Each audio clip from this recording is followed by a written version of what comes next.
And how you make it sound easy because you've done this enough number of times on the chessboard. I just wanted to understand when you urge people to think sideways and to be in the present, can you practice this? Because with uncertainties, oftentimes your mind sways towards where that uncertain thought emanates. But in chess, you have to force yourself to focus. How can we do that in normal life? Is there some lesson there that we could pick up from the lives of folks like you? Practice. You need to practice the staying present and the being Hmm. comfortable with uncertainty and with failure. And that's one reason why I think chess is such a great game for all ages, but other games too. This can really occur in games like bridge, like poker, all sorts of games. You can get the sense of comfort knowing that even if you make a move that causes you to lose, it doesn't always mean that your process was wrong.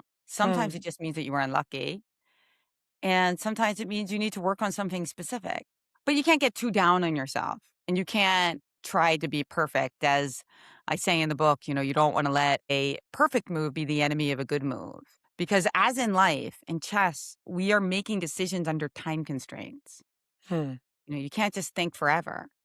And if you do think forever, you're going to lose on time. Time is an element of the game. Time's an element of life.